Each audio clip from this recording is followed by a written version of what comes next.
gracious message from Dongbu English Service. My name is Perry, and I've been at City Life with my family since 2005. We've been a part of the Boston congregation for most of that time, and about 2 years ago we transitioned to Chestnut Hill. I'm a hospitalist physician, and I have been practicing hospital medicine in the Boston area for about 15 years, since I graduated medical school in 2005. For sure, the past 2 months have been the most difficult and traumatic for me in my clinical career. To be sure, in all my years in medicine, I have seen countless patients die, and I've performed CPR many times.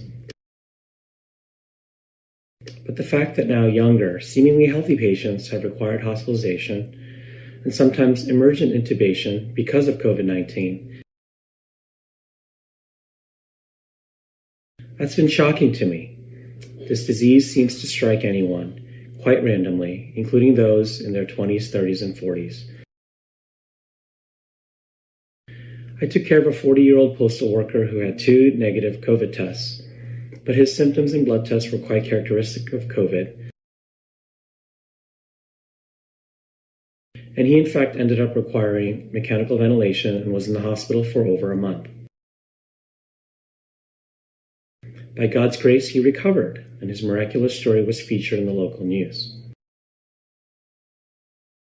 Another aspect that has deeply impacted me as a doctor and as a fellow human being is the fact that hospitalized COVID patients report severe loneliness and isolation. Visitors are not allowed in the hospital, and so they are alone in their rooms for typically a week or more. They must worry about their mortality alone.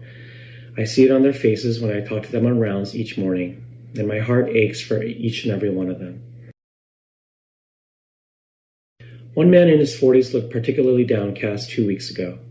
It turned out he was worried about his teenage son, who was by himself at home, and he didn't know whether he would embrace him again. That really got me choked up as a fellow dad of 2 girls. So is there a silver lining to all this? Let me try to answer that question with this question posed by Mordecai to his niece, Queen Esther. Who knows whether you have come to the kingdom for such a time as this? Friends, this is precisely such that time, and my eyes have been opened to the fact that perhaps my whole life I've been in training to help and serve others in such a time as this.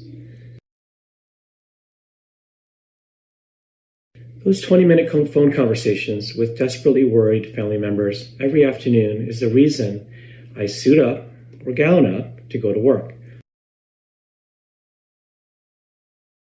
To share kind words and to pray with my patients together at the bedside. One died less than an hour later. That is my mission right now. All of you have been praying for me and my family, and for the many other healthcare workers in our church, in our city, and across the country.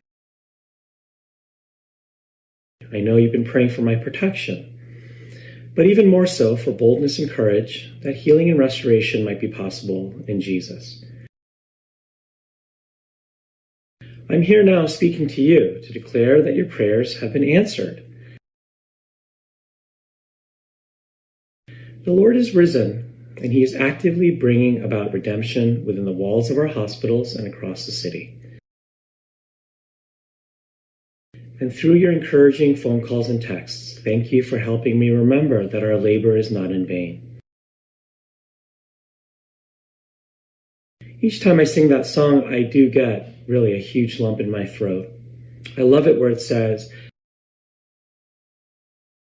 "Your labor is not unknown, though the rocks they cry out and the sea it may groan. The place of your toil may not seem like home, but your labor is not unknown." But do you know what the main message of that song really is? It's not about us and our needing recognition for our work. The climax of that song is when the Lord says to us, "I am with you, I am with you." That's the wonderful message behind this song, as well as the Great Commission in Matthew 28. Not only are we tasked with making disciples of all nations, we are reminded that, behold, Jesus is with us always to the end of the age. Brothers and sisters, that is what I want to leave you with today. My message is not primarily about what it is like to care for hospitalized COVID-19 patients. Mordecai's exhortation is not only for political leaders, soldiers, and healthcare workers. It is for each of us and our distinct spheres of influence, which includes our families, our friends, and all of our neighbors. Remembering that God is with you, that Jesus thought of you when he died on the cross, that's going to allow us to live out the gospel today, especially in such a time as this. Thank you all for allowing me to partner in the gospel alongside each of you here at City Life and in Boston.